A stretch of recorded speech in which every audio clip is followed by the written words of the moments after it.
హిందువులకు అత్యంత ముఖ్యమైన పండుగలలో దసరా ఒకటి. విజయదశమి దసరాగా పిలువబడే ఈ పర్వదినం ముందు 9 రాత్రులు దుర్గాదేవిని అత్యంత భక్తి శ్రద్ధలతో పూజిస్తారు. శరన్నవరాత్రుల్లో అమ్మవారిని ఒక్కో రోజు ఒక్కో రూపంలో పూజిస్తారు. దక్షిణాయనంలో వచ్చే ఈ పండుగ వెనుక ఎంతో ప్రాధాన్యత ఉంది.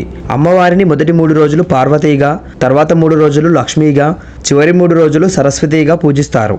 అయితే అమ్మవారు విజయదశమి రోజు మాత్రం రాజరాజేశ్వరి దేవిగా దర్శనమిస్తారు. ఇలా నవరాత్రుల్లో దేవిని పూజిస్తే 10 జన్మల పాపాలు తొలగిపోతాయని భక్తుల ప్రగాఢ నమ్మకం. శరన్నవరాత్రుల్లో నవదుర్గల అలంకారంలో పరాశక్తి దర్శనమిస్తుంది.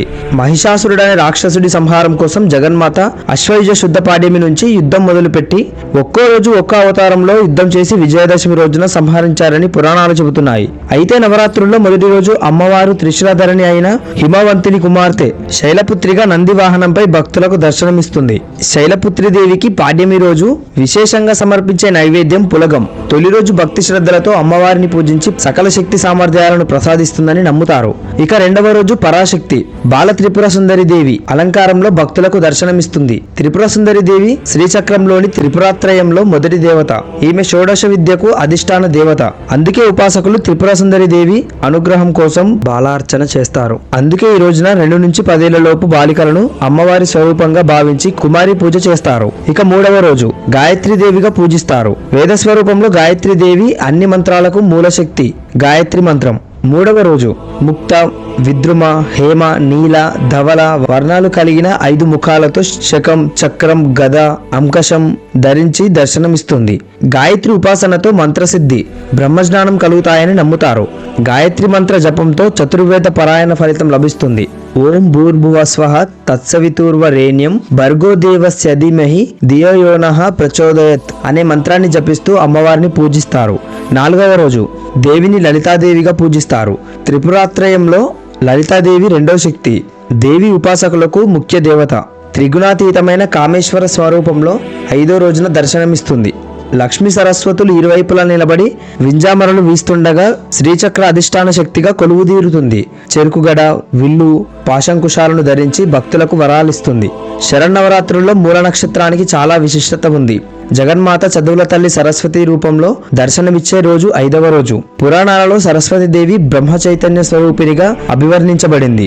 శ్వేత పద్మాన్ని ఆసనంగా అధిష్ఠించి వీణ, దండ, కమండలం, అక్షమాల ధరించి అభయముద్రతో భక్తుల అజ్ఞాన తిమిరాలను దూరం చేస్తుంది. త్రిశక్తి రూపాలలో సరస్వతి 3వ శక్తి రూపం. సంగీత సాహిత్యాలకు అధిష్టాన దేవత. ఈ తల్లిని పూజించడం వల్ల బుద్ధి వికాసం, విద్యాలాభం కలుగుతాయి. ఇక 6వ రోజు అమ్మవారిని అన్నపూర్ణాదేవిగా అలంకరిస్తారు. ప్రాణకోటికి జీవనాధారం అన్నం. అందుకే అన్నం పరబ్రహ్మ స్వరూపం అంటారు. సాక్షాత్తు పరమేశ్వరుడికి భిక్ష పెట్టిన దేవత అన్నపూర్ణాదేవి. ఈ తల్లిని పూజిస్తే ధనధాన్య వృద్ధి, ఐశ్వర్య సిద్ధి కలుగుతాయని భక్తుల నమ్మకం. 7వ రోజు 2 చేతులలో మూలాలను ధరించి అభయవరద హస్తముద్రాలను ప్రదర్శిస్తూ గజరాజు సేవిస్తుండగా శ్రీ మహాలక్ష్మి రూపంలో అమ్మవారు దర్శనమిస్తారు. అష్టలక్ష్ముల సమిష్టి రూపమే మహాలక్ష్మి. ఈమె డోలాసురుడు అనే రాక్షసుని వధించింది.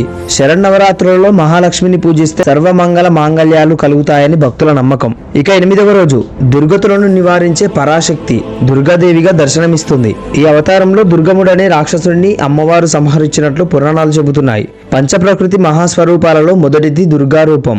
భవబంధాలలో చిక్కుకున్న మానవుడిని అనుగ్రహించి మోక్షాన్ని ప్రసాదించే మాత.